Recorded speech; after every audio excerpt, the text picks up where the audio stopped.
Alright. We got ourselves a double trouble, double stream, 2 in 1 day. I know that's kind of weird, but I got a lot of catching up to do. And if I don't put this out, it'll go further and further on the back burner, and we don't want that. We don't want that. So I gotta make sure my audio is good, as always, as you know. Oh no, that's horrible. Let's get closer. Alright, we're closer to the mic. Let's see. Waiting for my audio to catch up, because yeah, we don't want to be so far, because far it was hitting a lot of echoes.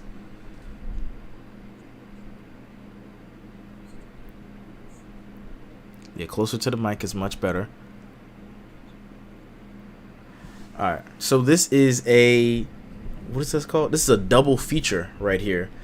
This is going to be 2 movie review live streams, first impression, thoughts, whatever.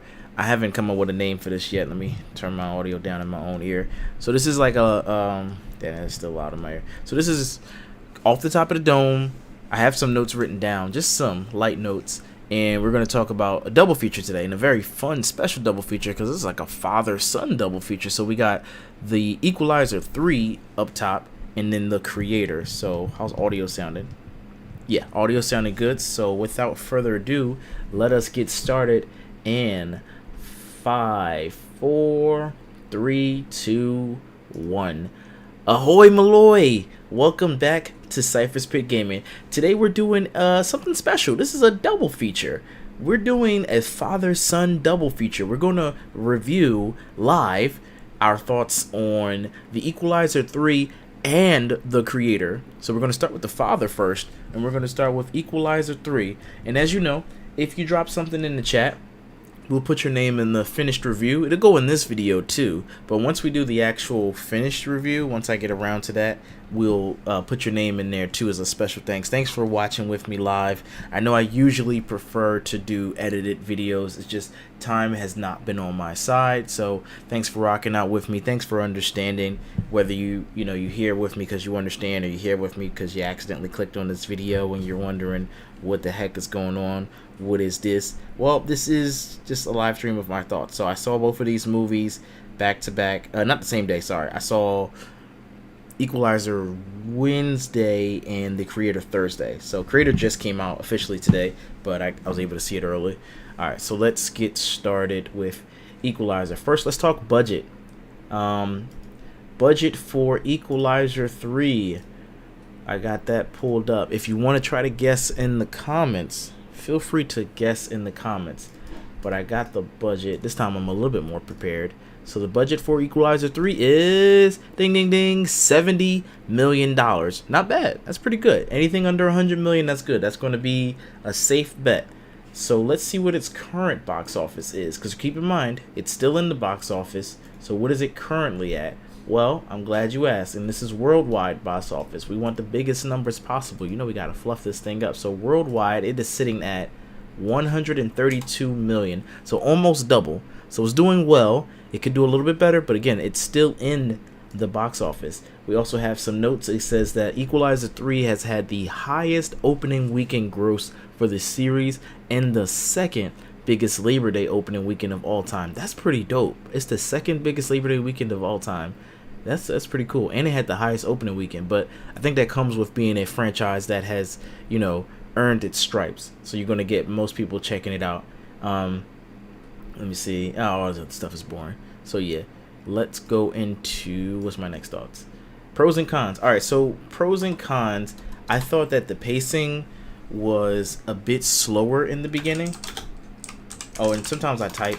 I mean, mostly I should just be talking to you guys, but since I have that big old notepad open, I'm just going to write it down. So the pacing was a bit slow in the beginning.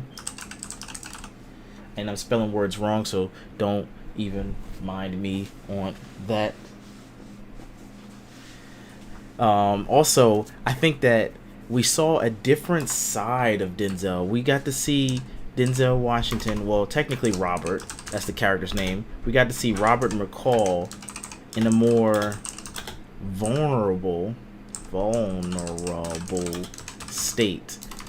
So I'm not going to go into spoilers only because this movie is still relatively new. With the other live stream I did, the movie was a little bit older, so we got to see him in a more vulnerable state because he just wasn't this unkillable machine, at least in the beginning of the movie. So the movie takes a full hour. I shouldn't have been looking at my clock, but I was. It takes a full hour to get to the action. So this is a slow burn. I'm telling you, if you ain't got the patience for it, I'm letting you know ahead of time. This is a slow burn. I enjoyed the film, but this is a much more calm and we'll call it mature action movie, because it is not like this trailer's making it out to be, where it's action on action. It's just more subdued is what I'll say. I feel like this was his transition. Yo, look at my terrible spelling. It's my keyboard. I feel like this was Denzel Washington's transition. I'll fix it later. Transition towards his Liam Neeson phase.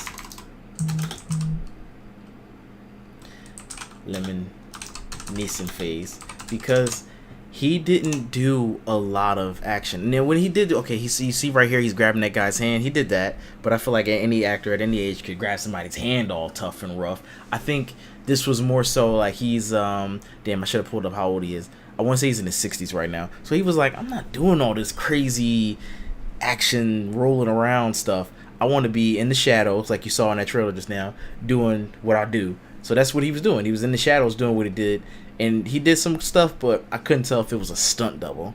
Not to knock him, but I think that's what's happening. He's moving on into the I don't want this physical role, because towards the end, he had a slight emotional moment where it was like, whoa, hold on. You just turned into your character from Training Day, because he was like telling the bad guy something, but he had that emotion, that look in his face. And it just felt like, wait, hold on, he's channeling that Training Day character, because this is an emotional look. This is his face is something serious. He's like kind of got that tears in his eyes when he's talking, but he's not like sad. He's like a madness, like a, hey, yo, you wanna, again, I'm trying to be very vague. I don't want to give away any spoilers because it's still out in the theaters, and I want you to go see it yourself. Dakota Fanning. Wait, hold on. Let me make sure I'm not going too far ahead. Let me just pull up my notes. I should have moved this over to the side. Let's pull up the rest of my notes. Alright, so I want to talk about the performances. So Denzel, the whole movie revolved around him, and that hurt the film a little bit, because in the first two films, I'm going to spoil them. The first film, the bad guy is like this Russian guy. He's the underboss. He's not even the underboss. He's like the hitman for the mafia. So he was the main threat, and once he takes him out, then he'll take out the mafia guy. With this movie is a little different. Again, no spoilers. So I felt like the villain in the first one, you had a little bit more development. You seen more scenes of him interrogating, trying to figure out, hey, what's going on? Who did this? Who did that? So I think the first film had a much stronger villain. The second film, I like the villain because I like Pedro Pascal, and the villain actually had a personal tie to him because that was his former army buddies or his former military buddies. So the first two had more developed villains than this one. The villains here, first of all, everybody had that Italian accent, and I don't even think they spoke English. I think they only spoke English a little bit, which is good. Maybe they wanted to have a break from being in Boston, switch things up, so they went to Italy in this one, but they didn't come off as charismatic. Like, you could see some of the villains right here in the trailer. I'm not going to, again, tell you any spoilers or who's the surprise villain. Is there a surprise villain? Maybe not. Not going to tell you. But I can say that right here, this guy approaching Denzel at the chair, he's one of the villains. But he's so one note and just not charismatic at all. Not charming. He's just like cannon fodder. He's barely a villain. He's corny. He's not menacing. That's what I want to say. Then one of the other main characters is Dakota Fanning, which was a nice reunion of those two characters, because I believe it was Man on Fire that Dakota Fanning and Denzel were both in. If I'm wrong, definitely flame me in the comments, because I should have known this. But they were both in that movie together. So years later, damn, which feels like almost 20 years later. It's probably not. It's probably 15 years later. They're in this movie together. I'm going to spoil that she not really doing nothing in the movie. She's just there. But it's more like, you there, but I thought they were going to do more with her character, and they really didn't. She was fine, and throughout the movie, I'm like, okay, this is exciting, and they just didn't do a lot with our character. Now, The part of the movie that stuck out to me was, now I already talked about it. It's like towards the end where he's confronting the main bad guy. He kind of started acting like his old training day self with that particular speech. Again, I'm not pointing out anything. No spoilers. Like I said, it's a bit slower paced. I would call this more of a mature action film. So if you want something that is crazy action popcorn flick, you gotta go Expendables. If you want something that's more subdued, think of your like Liam Neeson style movies or this, because it has action. It is good action. I don't want to sound like I'm ragging on it, but it's just, like I said, it takes a full 1 hour, and maybe it's a couple minutes too, because the movie's 1 hour 50 minutes, and I think I was at the 50th minute mark, or like I was past an hour before we got to that dining scene where they were going to do some action. The ending, definitely satisfied by the ending. I could go for one more if I'm being honest, but the next one he does, he has to be more physical. I know he's getting older, so that's actually opposite, but maybe he should have like a secret son that he didn't know about, and then we can bring his actual son in. That'd be cool, but that's probably just me just wanting to see some nepotism. But I was fine with the ending. I just say like they didn't build up the villain before the villain, had that final confrontation, so it didn't resonate much with me, and it didn't do anything with Dakota Fanning's character that was interesting. So like I said, I was fine with it, but this one, if I had to, my cat is knocking on the door, I think. Hold on just a second. Oh, my cat's trying to break out the door. Give me just a second, guys. Sorry. Bye. Live streams, am I right, folks? All right. Ending. Oh yeah, I don't even remember what I was gonna say. The ending was fine. Oh, if I had to rank all three of these, I'm going to go Equalizer 2, because that final climactic scene in the hurricane or tornado, whatever they had, that was really good. Equalizer 1, because that joint was classic, a little bit on the slower side. And I just think Equalizer 2 is a bit better. And then Equalizer 3 is at the bottom. I'm ranking that at the bottom. I didn't really feel anything emotionally with this one, other than I liked that he was calm and he felt peace. You know what the movie reminded me of? There's a level in Hitman, and I think it's like Italy or something like that. So it's giving me vibes of that. And then there's another Disney movie called Luca, I want to say it is. Obviously, I guess both of them are like in Italy or in that vicinity. So that's what it kind of made me think of. Like, it's kind of peaceful. You're near the water. It was nice. Again, at the end of the movie, it's more like the end of the first movie where he's just basically invincible, unstoppable. And I don't know, that didn't take me out the movie because I was ready for some action. Some people probably be like, wait, this takes me out the movie because now he's unstoppable. I was okay with that. I was ready to see the bad guys get their comeuppance, because as a whole, the mafia, that's who he's going up against, spoilers, I'm sorry, was kind of being douchebags. But the main villain himself wasn't really out there putting in that work. He was more like sending his goons around. He did some things, but again, he didn't really do nothing. Sorry, I'm just gonna point it out there. Any character development I want to talk about? Not really, because this character, I guess they tried to make him be more retrospective and question whether he was good or bad, or does he want peace, or does he just want to kill. But they already did that in the first one, where he came to his friend, the woman character, and it was like he didn't want something, he just wanted permission. Like, he wants to do this. So I didn't really see much in the way of character development. It was fine, and Dakota Fanning's character, I guess, sort of developed. It, like I said, it was fine. There's something there. It wasn't strong enough to compel me, but there was something there. I'm not going to say there was no work on character or no character development. It just, as I'm thinking about it 2 days later, it didn't move me. It's not impactful. It was just peaceful. Like I said, more subdued. Oh, I haven't written down any of this. Oh well. We're just going to screw all the writing down stuff. I'm just going to talk your head off. I would recommend this only if you're a fan. I wouldn't go casual audience and go see this. Like, if you haven't seen the first 1 and 2, don't go see this. This ain't for you. You're not going to want to see this. If you really like Denzel, Denzel's one of my favorite actors. Denzel, Michael B. Jordan, Jonathan Majors, Tom Cruise, and those are all it off the top of my head. Then yeah, go see this film. But if that's not your favorite actor and you don't really care, you're just like, hey, is this a good film? I'm gonna say, no, you can probably check something else out. You can probably check this out on Matinee. I probably wouldn't check it out on Matinee, to be honest. I'd say to only check this out if you're a fan of the film. Let me go back to my notepad because I gotta start writing stuff down. Oh, it's on this screen, that's why. So I'd recommend this.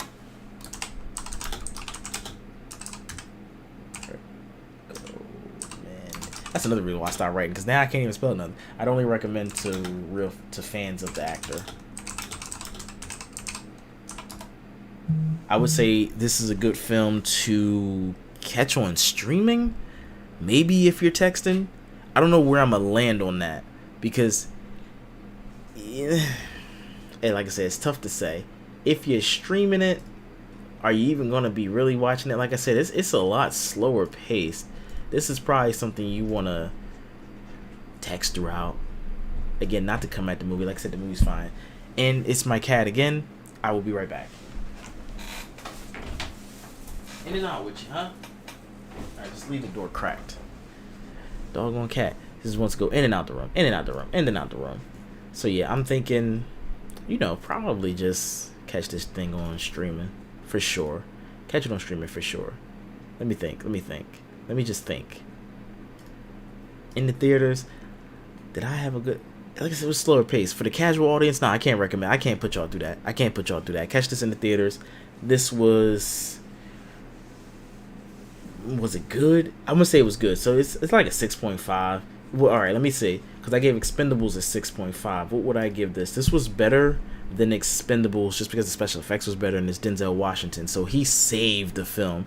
Let me make that 100% clear, by the way. Denzel Washington saved this film that was drowning. So final score goes 7 out of 10. But this is the weakest of the 3 Equalizers.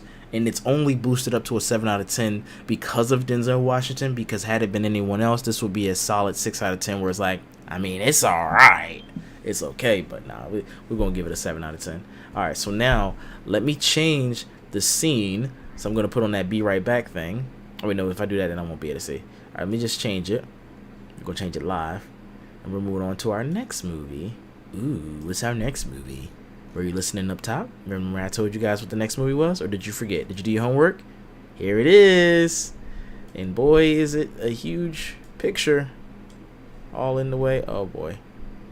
Grab it this way. There we go. And then let's change this.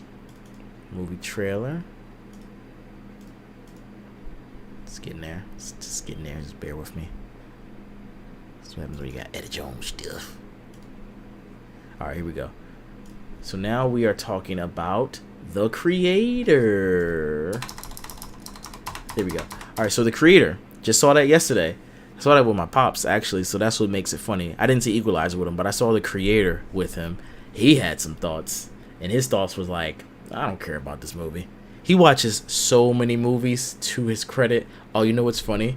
Well, I don't know if I should say this. I can say this, not like it's illegal or anything, but it's like that ship that's right there. I don't know if if you could see it on the screen. I'm pointing to the ship on the top left, the main ship that's in the movie. He was like, that looks like a uterus. I'm like, what? He's like, yeah, it looks like a uterus. And I was like, wait a second, I got a theory. So we're gonna come back to that, but keep that in mind because we're gonna come back to that all the way at the end. Oh, hold on. Let me give you guys a quick bonus back to the previous video. In fact, I'm gonna give it to you at the end. If you stick around at the end, I'm gonna give you a bonus little thing, and I got it pulled up so I won't forget it. But I meant to do it during the Denzel Washington part, but it kind of makes sense because this is his son, John David Washington. But I got a little bonus little thing for you guys. It's gonna be funny. It's gonna be awfully funny. So let's talk budget. Gareth Edwards, director of Rogue One. How much did you make this movie for? Well, I got that answer for you. And if you were guessing up top and you said $80 million, you'd be correct. He made this film for $80 million. Good special effects. He did a good job. I forgot what the Expendables said it was made for. I want to say $100 million, and I literally just did this the other day. But whatever, he came under budget, and that's really good and really smart for him, for this to be a new IP. And, oh, you know what? Another thing. I thought this movie was going to be... I'm going to have to do a little bit of spoilers. A teeny bit of spoilers. It's not going to be a lot of spoilers. But, no, I can't even talk about it. See, nobody's in the chat saying if y'all care about spoilers or not.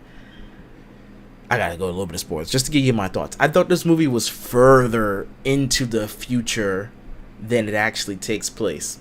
So I thought we were like year, 3000 or 22,000, yeah, 2200 type thing. We're not that far into the future. I thought this movie was much farther into the future, especially barely paying attention to the trailers. Like, I saw the trailers and I was like, okay, I want to see this. I don't need to see anything else.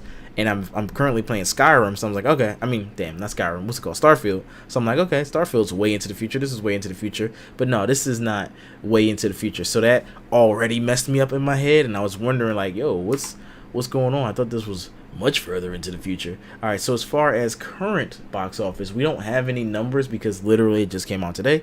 So I have some notes for you. Let me put NA on here. Non-applicable. But it says that it is projected to earn 15 to 25 million domestically, and worldwide. Oh, it doesn't tell you. It just says it was made for 80 million and it only needs about 160 million to break even. Yeah, we needed to do more than break even though. It's on track for a soft opening weekend, so not a good one, but a soft one. But that's fine. And it's projected to earn 15 to 25 million domestically. It's projected to open with, I keep reading that same thing, and ended up totaling, and they said it's going to end up totaling 40 to 85 million. Doesn't specify if that's domestically or worldwide. In all honesty, I feel like this movie should make a lot of money because this movie, again, to go into very light spoilers, takes place a lot in Asia. I don't know if they actually shot there. I think they did because I remember seeing something on Reddit where they shot some scenes in Thailand, and like one scene they had to shoot guerrilla, like meaning they didn't have permission to actually film there. So they was like, yeah, we just gonna shoot, and then whoever's in the background's in the background. But they didn't really care. They were like vacationers that didn't really care, and then nobody came up to them and asked them, hey, what movie y'all shooting? But anyway, yeah, I hope it does really well. And usually when they shoot movies, at least when Transformers Extinction came out, I think that was Extinction, when that came out, that made a lot of movie in China because it was like, oh yeah, all these Chinese people, they want to see this movie and they wanted to watch it and see it, and it catered to that audience. And I felt like this movie did too, whether that was on purpose or not. I mean, it made sense for the story. I didn't care or feel like it was some woke stuff like, oh, Disney said you got to shoot it here. No, I didn't feel like that at all. I just felt like it was a good movie and I enjoyed it. But it was definitely like an anime. That's one of my notes. Let me, did I go through all my notes? Oh, I did not go through all my Equalizer notes. That's my bad. Let me go through my notes first. So I love the concept. I love the intro. It was like Fallout vibes. I'm just going to copy and paste because this is, I already wrote this down. So the intro, it makes me think of Fallout. And then the movie itself, it felt like I was watching an anime. It felt like, like a Trigun Ghost in the Shell type thing. It felt really cool.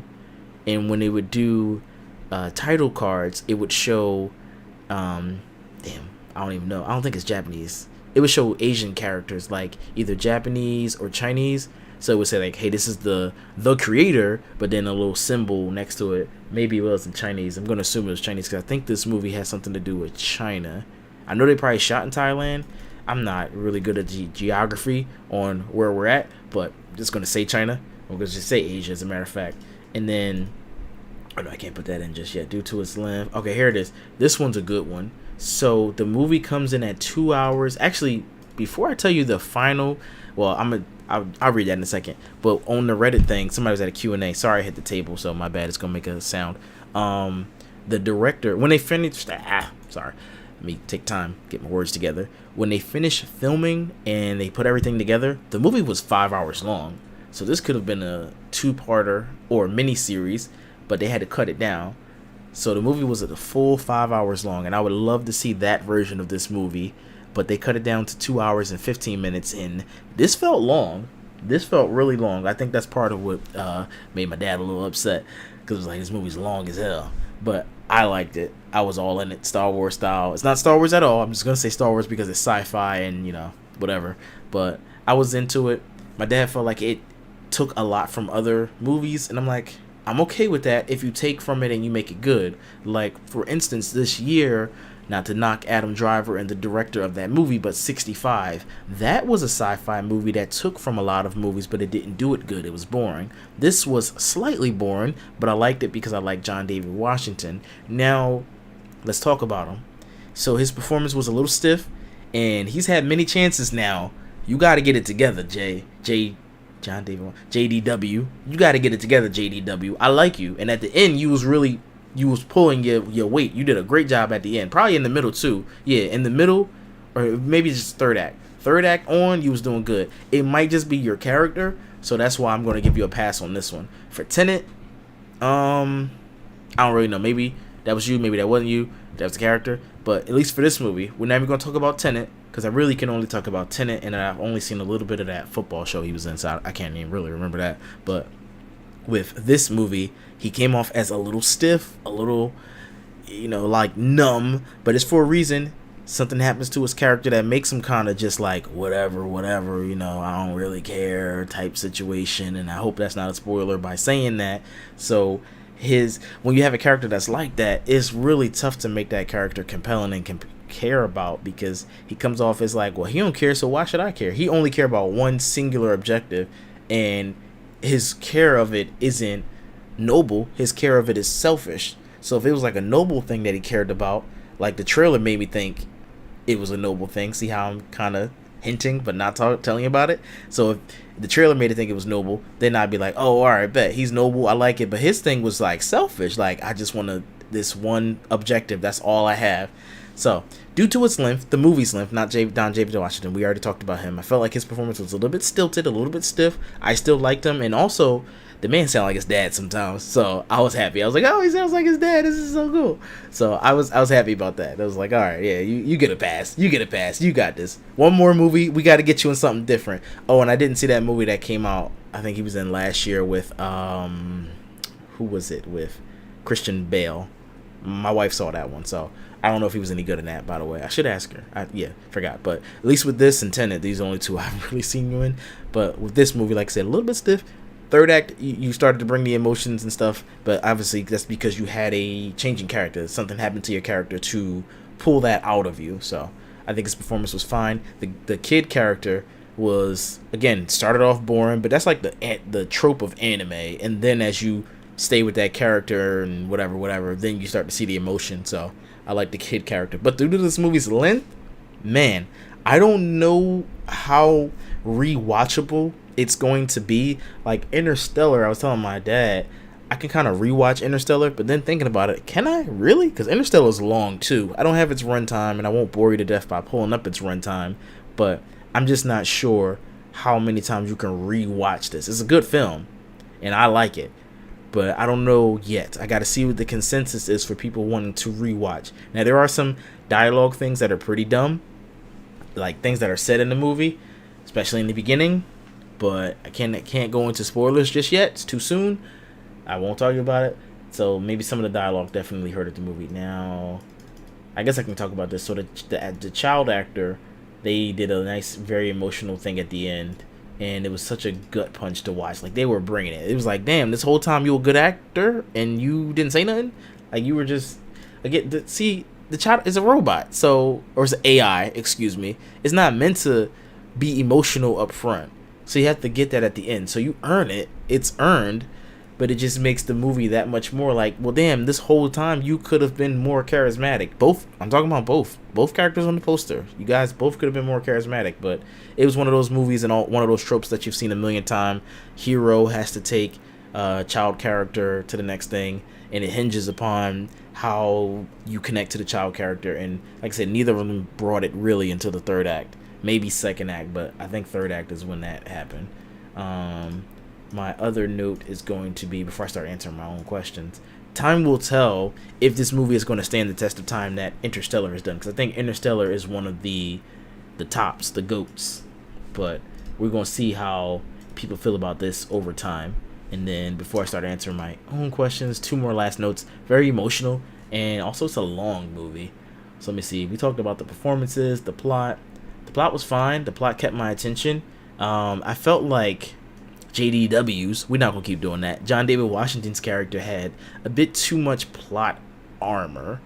And I don't want to go any further into that, but it just felt like he made it to certain parts of the movie. Not to say he made it all the way to the end. I'm not going to tell you. Did he make it all the way to the end? Did he make it to the fourth part of the movie? I don't know what I'm saying. It just felt like he had a little bit too much plot armor. I didn't like that, but I was okay with that. The soundtrack, I've read also the soundtrack was by Hans Zimmer. Didn't stand out to me at all. The scoring or the sound effects were good. Like when this machine thing, that ship that's on the poster, and those blue lights, and it shoots down, and the sounds that it makes and the explosions, oh my god, it's so good. Like, I would have loved to be in a Dolby theater. I was in a regular theater. I would have loved to be in a Dolby theater. Man, that sounded really cool. And then there's this one scene where there's a suicide bomb robot, so it runs, and it's like a chunky boy, so it has the doop doop doop doop doop, and it's running on a bridge, so it's making that sound. Like, you can imagine like something heavy walking on the bridge, like doop doop doop doop doop doop doop. You can probably see it in the trailer a little bit. I think it just came up and it flashed, and it sounded really good, and then the explosion's really good.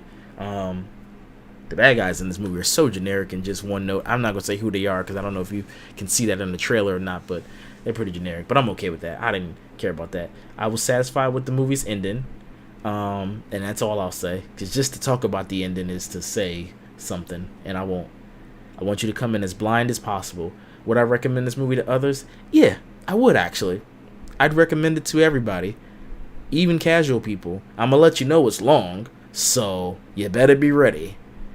Would my dad watch this? Nah, he'd watch it on like streaming. Would my mom watch this? It's kind of long. Don't know if she'd be into it. Would my wife watch this? That's a tough one. So even though I would recommend it, just that immediate circle of people that I could think of would probably be like, it's a little bit long and just not my thing, because it's sci-fi, so it's a tough sell.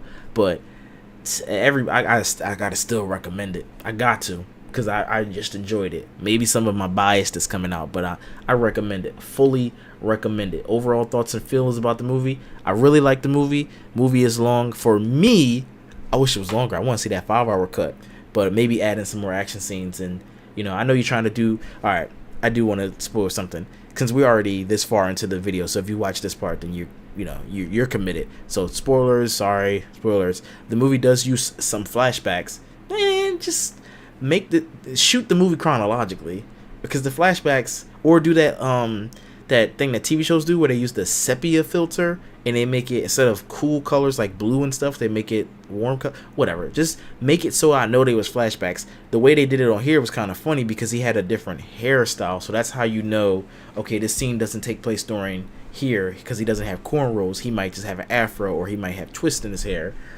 It's too much extra work. It was a lot of, what's it called, showing and not telling. I mean, show it, but also, for my dumb brain, make it clear what I'm seeing. I guess I knew it was a flashback. It was just like, I don't know, it just, maybe because it was the same color. You change the color a little bit. I think that's called color grading. Just change the color a little bit. There was definitely some themes and underlying subtle things. One of the things, is what I talked about up top, is the creator, you create life in a uterus, right? Something like that. I don't remember biology class, but that machine, that ship, is, the symbology of a uterus. A smarter channel than me is going to dive into that and the symbology of that. But yeah, if it looks like a uterus, that's because it's meant to invoke creation. That's all I got for you. How did it handle character development? I already talked about that. Strengths and weaknesses. I like the sci-fi. I like the world building, but they completely gave up towards the end. It was just like, all right, time to kill these things and just blah blah blah. I just want to do this because you're bad, or I just want to save myself because I want freedom, blah blah blah. It just, the movie's world building kind of fell somewhere after the first or second act. It just didn't. They stopped building up this world. We got to see these cool places, but it was just like, you don't feel lived in. It didn't feel cyberpunk, or what is that movie, something 2049, Blade Runner didn't feel like that. How did the movie compare to other in this genre? I don't even have any sci-fi movie genres pulled up besides 65, and it was much better than 65. I don't know what else I've seen this year. What, Ant-Man and the Wasp? Am I comparing it to that? I like Ant-Man and the Wasp better. This movie is probably better, but Ant-Man and the Wasp just was funnier and just easier to rewatch and just simple times.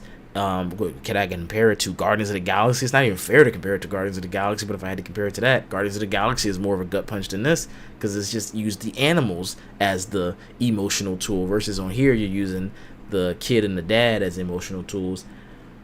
So it's better than 65. What else? I don't remember any other sci-fi movies I saw, like at the theaters. I saw some probably on streaming. Alright, this is a good film. See, I would add this to my collection, but I'm going to say, I don't even remember what my 4 categories were. It is a good film. You know what? Add it to your collection. I think so. It's good. It's enjoyable. And I liked Rogue One. And I liked, was it Godzilla 2014? Yeah, 2014. So yeah, add that to your collection. Scale of 1 to 10. Here's the hardest part, because I don't know what I'm going to give it. I'm going to say it's 7.5. Because 7 is, what, good, right? Yeah, 7 is good. 8 is great. It's not great. It's really good. But for general audiences, like I said, that length might kill the vibe and the pacing. So either a 7 or a 7.5. That's where it's floating around for me. I'll write that down. It'd be like a 7. Oops, I was supposed to do 7.5. 7.0. So we'll call it 7 out of 10. I keep hitting my dang on elbow on there. Alright. So that's, yeah, those are my final thoughts. Now, for that bonus thing that I was going to do, it's supposed to be more so tied to the Denzel Washington thing, but I'm going to do a monologue from Training Day. God, this is going to be crazy. You can just clip this. You guys can have this. This is for you guys that watch the live stream. Thank you. This is going to be Alonzo Harris talking to the group of guys. Monologue. Now I'm nervous. Here we go. You ready? Oh, you motherfuckers. Okay. Alright. I'm putting cases on all you bitches. Huh? You think you can do this shit? Jake, you think you can do this to me? You motherfuckers be playing basketball on Pelican Play when I get finished with you. Shoot program, nigga. 23-hour lockdown. I'm the man up in this piece. You'll never see the light of... Oh, who the fuck you think you fucking with? I'm the police. I run shit around here. You just live here. Yeah, that's right. You better walk away. Go on, walk away. Cause I'ma burn this motherfucker down. King Kong ain't got shit on me. That's right. That's right. Shit. I don't... Fuck. I'm winning anyway. I'm winning. I'm winning any motherfucking way. I can't lose. Yeah. You can shoot me, but you can't kill me. Alright. I'm sorry. I just wanted to have something special. Because this was Denzel Washington and his son. They had a movie in the same month. And that's the monologue I picked because I like that movie. Why would I pick that monologue? I can't even do a good Denzel Washington voice. Alright, folks. That was like a little special thank you for just watching this live stream. Oh, my goodness. The cringe. You know? Alright, that's it. That's all I have for you guys. Go to bed or something.